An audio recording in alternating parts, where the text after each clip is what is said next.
Okay.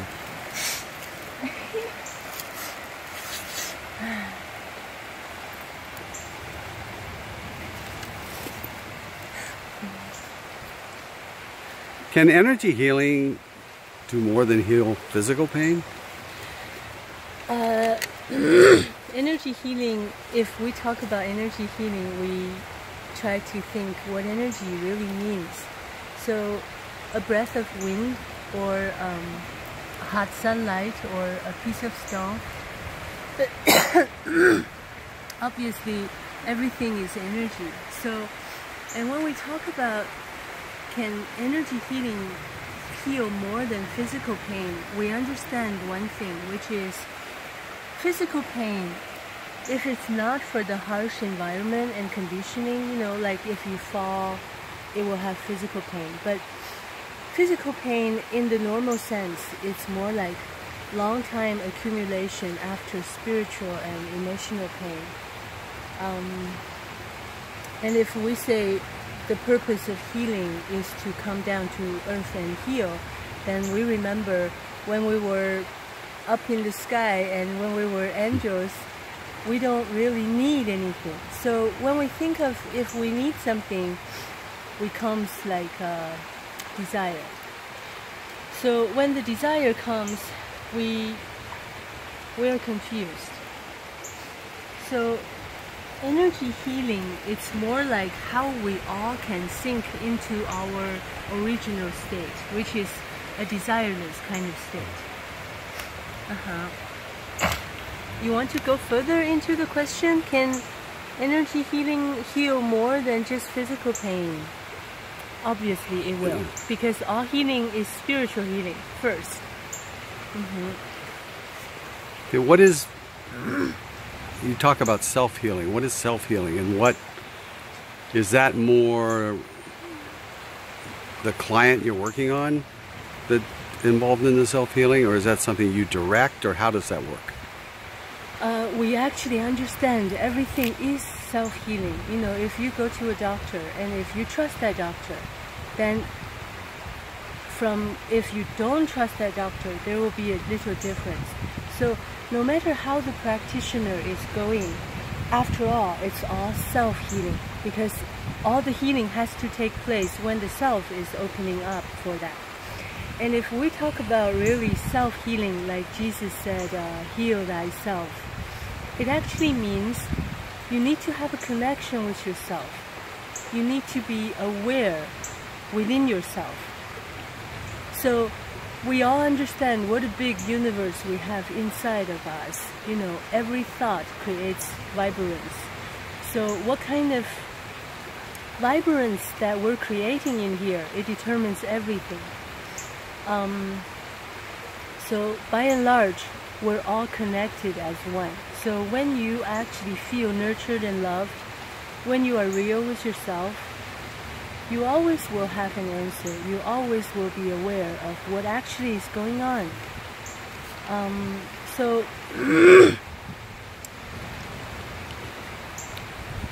healing, you know, by the Chinese standard, it's just like return to the original state. So our original blueprint is perfect. There's no flaw in there.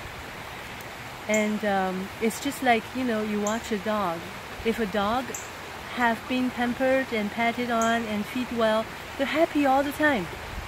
And just imagining if we are happy all the time, what kind of disease that we can have. So we all want basically the same thing, you know, although it can be different from here and there. So right now, what I see with our society is the emptiness and the ego-based kind of pursuit. It leads you further and further down on your path without any connection. Because true connection, after all, is what we want and need. Without that, we couldn't really feel, although the first set of connection we have is within ourselves. Once we have that connection, we have connection with everything. So if I'm coming to you as a client, how should I prepare myself for that? Well, you prepare yourself to be sincere and true. and also with all your senses, knowing that what actually you're looking for. Because if we are like half true, then it may never work. So if we understand the what is open trust, it's not that the people who is being treated has to trust the practitioner, but they have to trust natural law. They have to trust that how the nature really works. You know, we are part of nature. We could never really get out of the creation by ourselves. So when someone comes, we sit down, maybe hopefully have a little tea and talk about what actually is you're thinking you're going through. Because we all have life stages. You know, each stage has a lesson, has a significance. All the time can be same and all the time can be different. So the best thing to prepare is to be prepared to be raw and to be truthful. Because the first opening for healing is we are facing our things like we're facing all of our fears. Because if we really think about it, there's only two things, like fear and love. Although we all come here to learn about love, where do we learn that? Is from our own heart. Our heart naturally just knows. So we want to be a hero, first set to ourselves. And usually if we are awkward, we also are awkward toward ourselves. We know that. So just to be peaceful with ourselves, we want to be simple. Okay, so if I'm coming to you and I don't really have any real idea, I know I'm hurting in a lot of ways emotionally, but I'm not sure what I really want to focus on. What do you do to try and help me get to that point? Or do you help try to focus on something? Do you ask questions, or how do you do that? Although our science is not really 100% mature, but the science already found out the sensories on your hand are hundreds and hundreds times more than your normal senses. So what that really means is the energy work that I do is light work. What that means is above our head is the infinite possibilities, is the infinite light. Even just like around us, everywhere, the energies are infinite. So when the light goes in, it gives yourself the knowledge that you want to know about yourself. So everything is already clear. You know, our cells always talk. Just like if you have, you know, it's proven now that only 7% of the communication is through verbal. All these other 93% is because each cell inside of our body is an absorber. It actually absorbs our environment and gives you the knowledge that you are seeking for. So eventually, it truly is all about learning from within. All the books is already written in your heart. I like that. So let's say I come to one of your sessions and I get through the session and I'm feeling really good about myself. Is that it?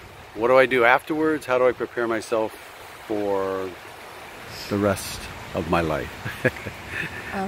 We all actually know healing is like peeling an onion. It's layer after layer after layer after layer. So on the physical sense, we have one guideline to follow, which is the freshest, the near, like raised by your own hand. These things are always the best for you. If not possible, locally organic stuff. So these things are full of water, full of light. It's good for you. On the spiritual and you know, all these other emotional senses, we always have to know that the treasure truly is within.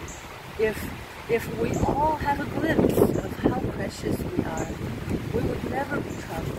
It's just we think we're lacking of something, which we don't. We never could. I wouldn't say too much about our society's standard, you know, but I personally don't think it's a good standard, you know, although, like I said, everything has its own pace, everything has its own rhythm. But I do love this question. Can you ask the question again? Okay, after the session's over, I've had an amazing session, and I'm ready to get up and go. Is that it? Is that all there is to it, or what do I do after to keep that feeling going? Well, first of all, you want to really follow that feeling and go further with it, because you don't want the natural or usual kind of thoughts coming in at once, because once those thoughts are coming in, your body is forming at the same speed, at the same time. So, and we talk about peeling the onion like layers, right? What is really at the core of all these layers is that sparkle of life, is us. So that sparkle can never die, has never been born and died. It doesn't really know much of any comparison of anything else. So all the healing eventually will lead us there, will lead us to our original self, which has no flaw. If we think we have a flaw, we do have a flaw. So, so how do we consciously and patiently peeling out all these layers and be truthful with ourselves? Because we got really nowhere to hide, and nor do we want to be hiding. So follow the feeling within yourself, because your feeling can tell you a lot about everything. Great. Thank you. That was great, Padma. Mahalo.